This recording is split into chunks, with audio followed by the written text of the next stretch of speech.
Hello ladies and gentlemen, my name is RemovableSanity, and today I'm reviewing Go Mecha Ball on the Series X, developed by Whale Peak Games and published by Super Rare Games. So what is Go Mecha Ball? Go Mecha Ball is an isometric twin-stick shooter with roguelike progression, using pinball-style physics. The premise is you take control of a cat rascal who builds a mecha suit to restore fun to the world after a series of portals open up and chaos ensues. The game boasts dual gameplay with a mix of walking and rolling, 25 unique weapons, over 20 unique abilities, 50 mecha upgrades, roguelike elements, and 4 mechs to unlock. First up is accessibility. With regards to accessibility, there is only a couple available, from screen shake to visual flashing adjustments, button remapping, subtitle size adjustment, and any options for difficulty are not available. So should you have sound or hand mobility issues, this game would not be for you. Next is gameplay. Are you interested in a twin-stick shooter that's combined with pinball physics and also enshrines pure energy and chaos? Well, this unique game may very well be one for you then. In a bid to bring back fun back to their world, Cat Rascal builds a mech which enables him to curl up into a ball and act like a pinball. With this new mech, he then enters the deadly toxic world that was once his home, in a bid to bring fun back by blasting all foes in the face or ball with unique weaponry. The game starts with you choosing your mecha suit, but until you unlock the 3 other suits, there is only one available. You are then transported to your hub area, where there's a tutorial section always available should you need to remember the basics. Also within this hub section is upgrades, abilities, and weapon unlock stations. Upgrades is solely based around your unit's health and weapon damage. Abilities provide you special attacks, like turning into a buzzsaw for a period of time, or unleashing a trail of mines. Weapons is exactly what it says. It unlocks different weapons for you to take down your foes with. At first, you may be forgiven thinking these are available to you straight away, and this would be incorrect. What it does is it increases your list of elements the roguelike aspect will be able to work from later in the game. To purchase these unlocks, you'll need to collect blue tokens from defeated enemies, and at the beginning of every new subsequent run, use them to stack the odds in your favour. Once done, you jump into a portal and start your journey on making it to the end of each 4 zones available, in one go. From here, it's all about defeating 3 waves of enemies before moving on to the next stage. What makes this game so unique though is the way you defeat said enemies.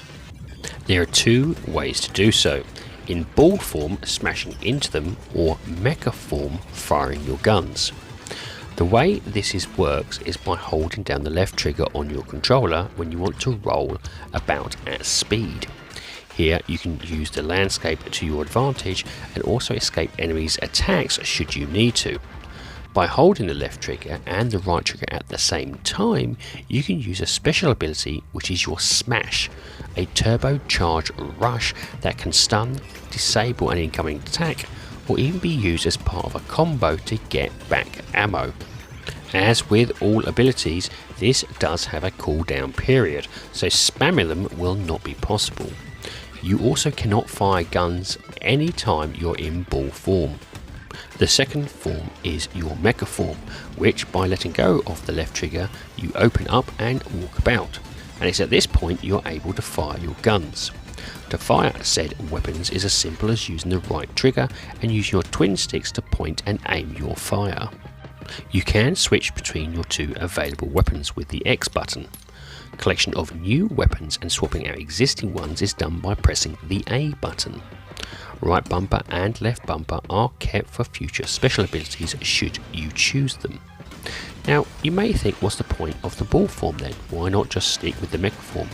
Well, enemies are just as fast moving as you and will need a combination of ball and mecha form in a bid to get back ammo, upgrade coins and take full advantage of the unique terrain in defeating them. You see, ammo on weapons is very limited, so ensuring you are constantly using combos to get it back is paramount. And don't think enemies will drop lots of health replenishes either, they are very scarce.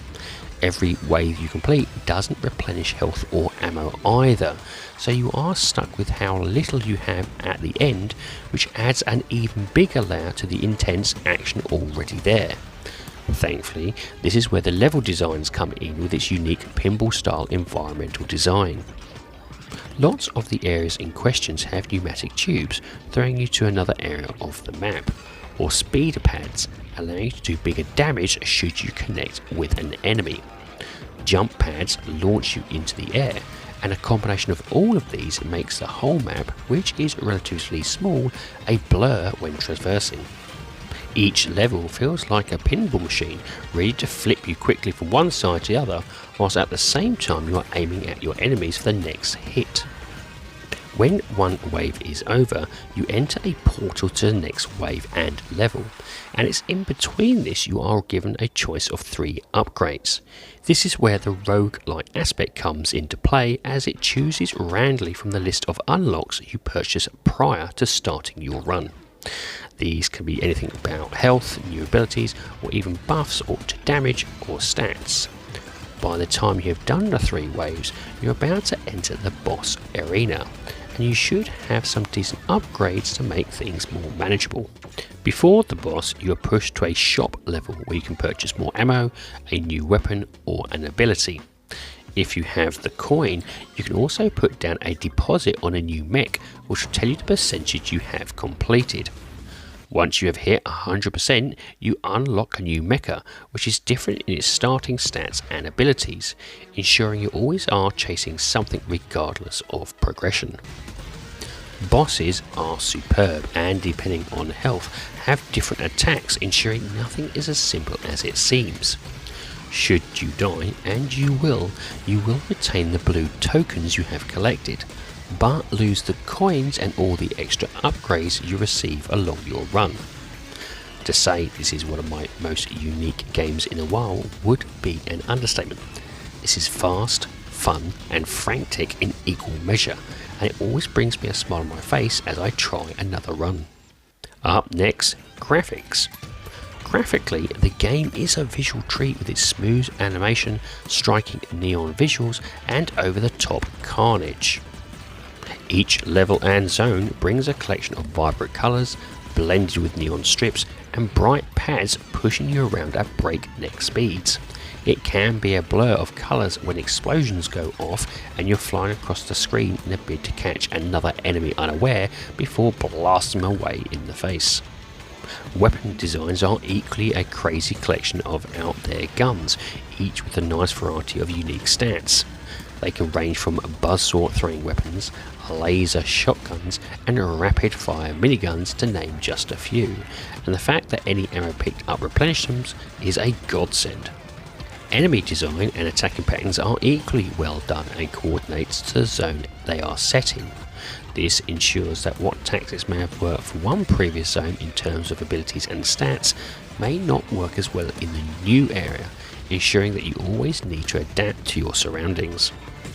The level arenas have enough variation to them that no matter the zone, memorising specific layouts will not be easy, as in terms of ramps, pads and buffer bars. The only issue I would say is that due to the isometric camera angle, depth perception can be a bit complicated when you're attempting landings, which will disperse the more you play, but can be a bit jarring the first few times. Overall, frame rate and stability was superb in all of my gameplay, and I saw no tearing even with the amount of carnage going on, and I didn't have any crashes during my time.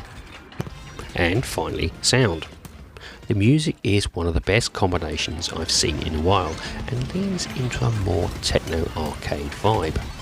This thumping soundtrack that pushes authentic pinball noises blended with wacky arcade sound effects works so well that you can't help but feel that you are in an arcade as you play.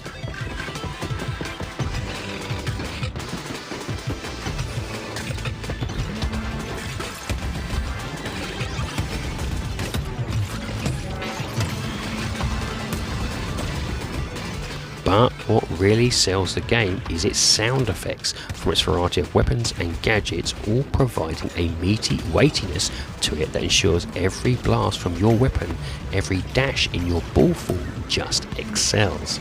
The dings, boings and flicks of the pinball bars ring out to ensure you are under no illusion that this is a pinball inspired game. Retro enthusiasts will definitely love the sounds, and to be honest, those from modern audiences will probably love it as well. My recommendation here is a good quality soundbar to really crack up that tempo and blast your enemies away whilst hearing the familiar sounds of a pinball machine. And this leads me on to the rating of the game. Now, I rate games in order of avoid, on sale, great purchase and must own. My rating for Go Mecha Ball is a great purchase. The game is fun to play, hard to master and addictive as hell. Each defeat pushed me to try another round. With the unlocking of a new mech, I was always ready to try again and again with a new selection of stats to see where I would end up. It would be nice to see some more accessibility options, as this would open it up to more players. The game is currently priced on Xbox at £16.74, or approximately $20, and depending on your skill and patience would give you about 20 plus hours worth of gameplay. Its 3 other mechs, a large number of weapons, abilities and upgrades to all unlock would give you another 10 plus hours. This is also on Xbox Game Pass should you wish to try this for free, which I would recommend you do. What seems a simple concept isn't, and the developer should be praised for making me wonder why this hadn't been thought of before. We may have witnessed the birth of a new genre, and I'm here for it. Well, ladies and gentlemen, that's it. I do hope you like this review, and if you do, please like, share and subscribe if you so wish. And if you would like to put some notes or even just a comment in the comment section, I do like reading them. Anyway, have a great time gaming, and I'll see you all again soon.